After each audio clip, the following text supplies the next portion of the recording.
മനുഷ്യന്റെ ചരിത്രം എടുത്തു നോക്കിയാൽ യുദ്ധങ്ങളില്ലാത്ത ഒരു നൂറ്റാണ്ടും മനുഷ്യ ചരിത്രത്തിലില്ല.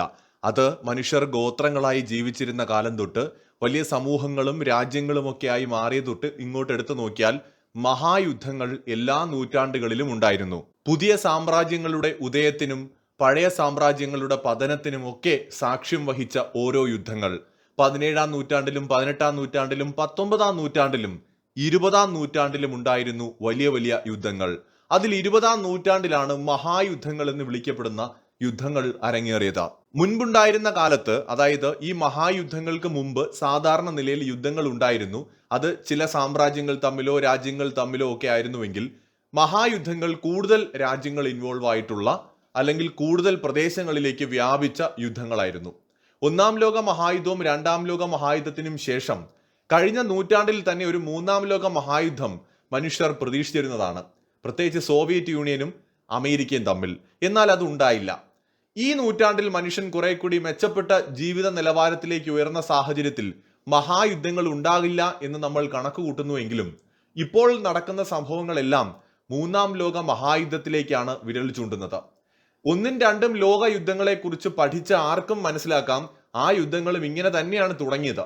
പിന്നീട് കൂടുതൽ രാജ്യങ്ങൾ ഇൻവോൾവ് ആവുകയാണ് ഉണ്ടായത്. ഇപ്പോൾ തന്നെ ഇസ്രായേൽ ഇറാൻ കോൺഫ്ലിക്റ്റ് കൂടുതൽ രാജ്യങ്ങളെ ഇതിലേക്ക് വലിച്ചിടുകയാണ്. ഇന്ത്യക്ക് പോലും ഒരു ഘട്ടം എത്തുമ്പോൾ ചിലപ്പോൾ ഇതിൽ ഇടപെടേണ്ടി വരുമെന്നുള്ളതാണ്. ഇപ്പോൾ തന്നെ ഒരു ഉദാഹരണം പറയാം.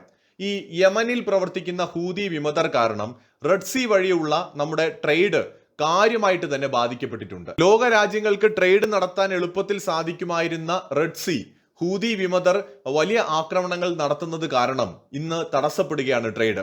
അതിനിടയിലാണ് ഇപ്പോൾ ഇസ്രായേൽ ഇറാൻ പ്രശ്നങ്ങൾ ഈ തരത്തിലേക്ക് മാറുന്നത്. സ്വാഭാവികമായിട്ടും ഇസ്രായേൽ എന്ന് പറയുന്ന രാജ്യത്തിനെതിരെ നിൽക്കുന്ന ഇറാനെ പിന്തുണയ്ക്കുന്ന ഹൂതികൾ അല്ലെങ്കിൽ ഹിസ്ബുള്ള, ഹമാസ് പോലെയുള്ള സംഘടനകൾ യൂറോപ്പിലേക്കും ഇസ്രായേലിലേക്കും മിഡിൽ ഈസ്റ്റിലേക്കും ഒക്കെ ഉള്ള ചരക്ക് കപ്പലുകളെ ലക്ഷ്യമിടുമെന്ന് ഉറപ്പാണ്.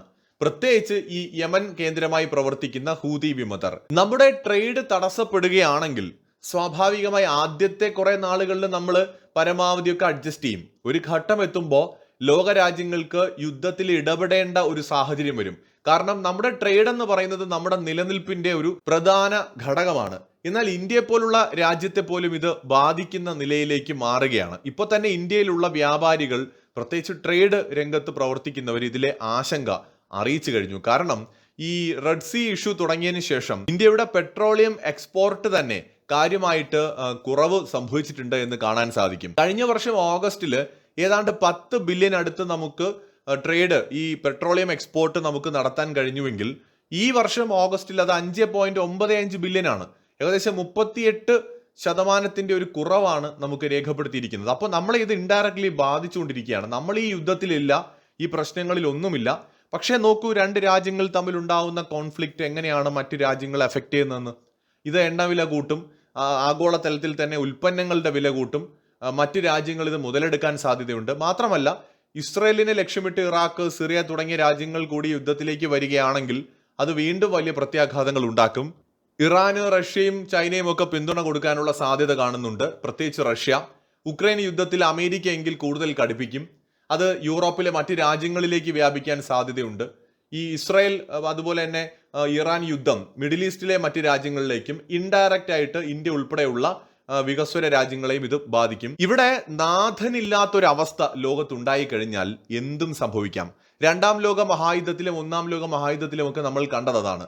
അതിനുശേഷം ഐക്യരാഷ്ട്രസഭ രൂപീകൃതമായി എങ്കിലും ഇന്നിപ്പോ നോക്കൂ, യുദ്ധമുഖത്തുള്ള രാജ്യങ്ങൾ ഏതൊക്കെയാണ്? റഷ്യ, അമേരിക്ക, ബ്രിട്ടൻ, ഫ്രാൻസ് ഒക്കെ തന്നെയാണ്. അതായത് യുക്രൈൻ യുദ്ധത്തിൽ അമേരിക്കയും ബ്രിട്ടനും ഫ്രാൻസും ഒക്കെ യുക്രൈനെ സഹായിക്കുന്നു.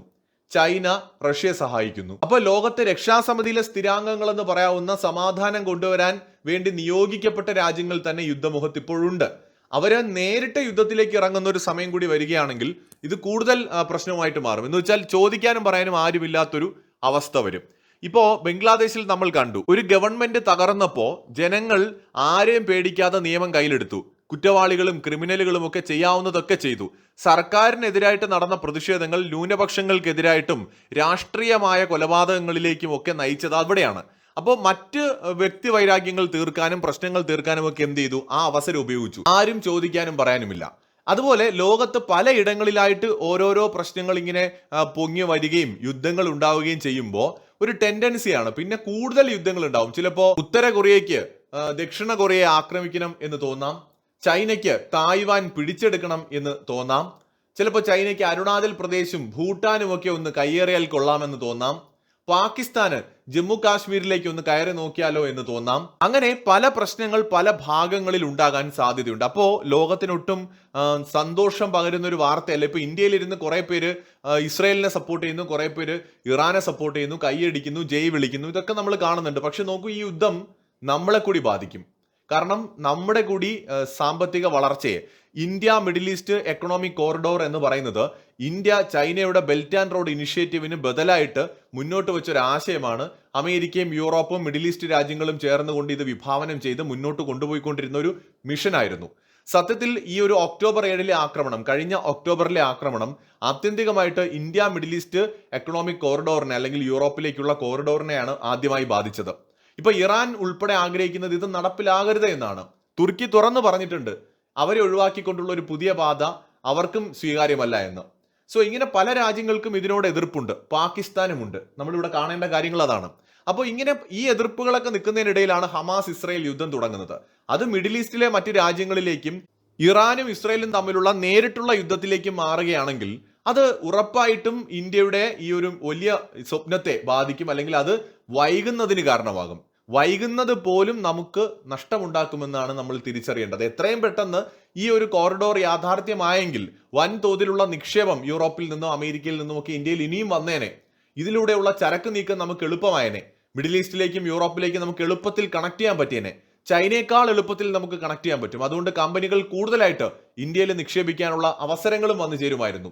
എന്നാൽ ഈ യുദ്ധം ഈ India middle east Europe economic കോറിഡോറിനെ ബാധിക്കും. സൗദി അറേബ്യയും UAEയും ഇസ്രായേലും തമ്മിലുള്ള ബന്ധത്തെ ബാധിക്കും. അതേ സമയത്ത് തന്നെ ഇസ്രായേലിനെതിരായിട്ട് മിഡിൽ ഈസ്റ്റിൽ ഒരു സഖ്യം ഉണ്ടാവുന്നതിന് ഇത് കാരണമായി തീരും. ജോർദാൻ പോലും ചിലപ്പോൾ മുഖം തിരിഞ്ഞ് നിന്നുകളയും. കാരണം ജോർദാൻ കൂടി ഈ ഒരു പ്രോജക്റ്റിന്റെ ഭാഗമായിരുന്നു. അങ്ങനെ വന്നാൽ അത് ഈ പ്രോജക്റ്റിനെ തന്നെ ബാധിക്കും.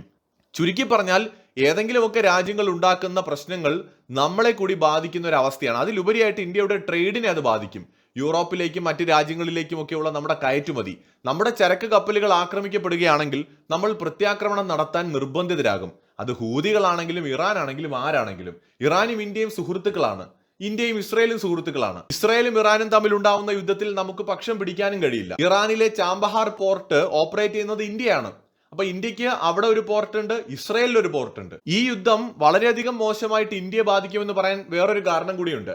നമ്മുടെ സെൻട്രൽ ഏഷ്യയിലേക്കും റഷ്യയിലേക്കുമുള്ള ട്രേഡ് അനായാസമാക്കുന്നത് ഇറാനിലൂടെയാണ്. ഇറാനിലൂടെ നമ്മൾ ചാബഹാർ പോർട്ട് ഉൾപ്പെടെ ആ ഒരു ഫെസിലിറ്റീസ് യൂസ് ചെയ്തുകൊണ്ട് നമ്മൾ സെൻട്രൽ ഏഷ്യയിലേക്കും റഷ്യയുമായിട്ടും കണക്ട് ചെയ്യുന്ന തരത്തിലുള്ള ഒരു എക്കണോമിക് കോറിഡോർ ഡെവലപ്പ് ചെയ്തിട്ടുണ്ട്. സമാനമായ രീതിയിലാണ് നമ്മൾ മിഡിൽ ഈസ്റ്റിൽ നിന്ന് യൂറോപ്പിനെ കണക്ട് ചെയ്യുന്ന ഒരു എക്കണോമിക് കോറിഡോർ കൂടി വിഭാവനം ചെയ്യുന്നത്. അപ്പൊ ഇത് രണ്ടും സത്യത്തിൽ ഇപ്പോൾ മുടങ്ങിപ്പോകുന്ന ഒരു സ്ഥിതിയാണ്. കാരണം എപ്പോൾ വേണമെങ്കിലും അവിടുന്ന് ഇങ്ങോട്ടും ഇവിടുന്ന് അങ്ങോട്ടും മിസൈലുകൾ പോകാമെന്നിരിക്കെ നമുക്ക് എളുപ്പത്തിൽ സുരക്ഷിതമായിട്ട് ട്രേഡ് സാധ്യമല്ല. അപ്പൊ നമ്മുടെ ട്രേഡിന് വേണ്ടി വരുന്ന സമയം കൂടുതലായിട്ട് എടുക്കും. നമ്മൾ ഈ ഒരു റിസ്ക് ഉള്ള ഏരിയ ഒഴിവാക്കി റിസ്ക് ഇല്ലാത്ത പാത നമ്മൾ ചൂസ് ചെയ്യുന്ന സമയത്ത് അത് ഉണ്ടാക്കുന്ന അധിക സാമ്പത്തിക നഷ്ടം, അത് വളരെ ചുറ്റി കറങ്ങി പോകേണ്ടി വരുമ്പോൾ ഉണ്ടാക്കുന്ന സാമ്പത്തിക നഷ്ടം, ഇതൊക്കെ നമ്മുടെ വളർച്ചയെ കാര്യമായി ബാധിക്കും. ലോകത്തും അത് വലിയ ഇമ്പാക്റ്റ് ഉണ്ടാക്കും എന്നുള്ളതാണ് ഇതിനകത്തുള്ള ഒരു പ്രശ്നം. ഓൾറെഡി വലിയ സപ്ലൈ ചെയിനും കാര്യങ്ങളും ഒക്കെയുള്ള ചൈന ചിലപ്പോൾ ഇതിനെ അതിജീവിക്കാം. ഇറാനുമായിട്ട് ചൈനയ്ക്കുള്ള വേറെ ചില ബന്ധങ്ങളുണ്ട്. ചൈന ഓൾറെഡി അമേരിക്കയ്ക്കും വെസ്റ്റേൺ രാജ്യങ്ങൾക്കും എഗെയിനിസ്റ്റ് ആണ്. അതുകൊണ്ട് സ്ട്രോങ് ആയിട്ടുള്ള സപ്പോർട്ട് ചൈനയ്ക്ക് ഇറാന് കൊടുക്കാൻ പറ്റും. എന്നാൽ 1970കളിലും 80കളിലും എങ്ങനെയായിരുന്നോ ചൈന അമേരിക്കയുടെ സഹായം സ്വീകരിച്ചത്, വെസ്റ്റേൺ രാജ്യങ്ങളുടെ ഇൻവെസ്റ്റ്മെന്റിന് വേണ്ടിയിട്ട് അവർക്കൊപ്പം നിന്നത്, അതുപോലെ ഇന്ന് ഇന്ത്യ US-ഉമായിട്ടും വെസ്റ്റേൺ രാജ്യങ്ങളുമായിട്ടും സഹകരിക്കുകയാണ്. ഇന്നിപ്പോൾ വികസിതമായതിനു ശേഷം ചൈന അമേരിക്കയുമായും വെസ്റ്റേൺ രാജ്യങ്ങളുമായിട്ടും കൊമ്പ് കോർക്കുന്നത് പോലെ നമുക്ക് കൊമ്പ് കോർക്കാൻ പറ്റില്ല. കാരണം നമ്മൾ ഇന്ന് ചൈനയെ പോലെ വികസിതമായിട്ടില്ല. നമ്മൾ നമ്മുടെ വളർച്ചാ ഘട്ടത്തിൽ വലിയ രാജ്യങ്ങളെ പിണക്കിക്കൊണ്ട് നമുക്ക് ഒരിക്കലും മുന്നോട്ട് പോകാൻ പറ്റില്ല. അതുകൊണ്ട് തന്നെ ഇന്ത്യക്ക് സോഫ്റ്റ് ആയിട്ടുള്ള സ്റ്റാൻഡ് എടുക്കാൻ പറ്റും. എന്നാൽ റഷ്യയും ചൈനയും കുറെ കൂടി സ്ട്രോങ് ആയിട്ടുള്ള സ്റ്റാൻഡ് എടുക്കും, സപ്പോർട്ടും കൊടുക്കും ഇറാന്. അപ്പൊ തീർച്ചയായിട്ടും ട്രേഡിൽ അത്തരത്തിൽ ചില കാര്യങ്ങൾ ഒരു അഡ്വാൻറ്റേജ് ആയിട്ട് ചൈനയ്ക്ക് കിട്ടും. ഹൂതികളുമായിട്ടും ചൈന ഇൻഡയറക്റ്റ് റിലേഷൻസ് ഒക്കെ വെക്കുന്നുണ്ട്. അപ്പൊ നമ്മൾ തീവ്രവാദത്തിനും അല്ലെങ്കിൽ സായുധ ഇത്തരം പോരാട്ടങ്ങൾക്കും എഗെയിനിസ്റ്റ് ആയതുകൊണ്ട് തന്നെ നമുക്കത് സാധ്യവുമല്ല. ചൈനയെ പോലുള്ള ഏകാധിപത്യ രാജ്യങ്ങൾക്ക് അത് സാധ്യമാകും. അപ്പോൾ ഇത്തരത്തിൽ ഒരുപാട് പ്രശ്നങ്ങൾ ഇവിടെയുണ്ട്.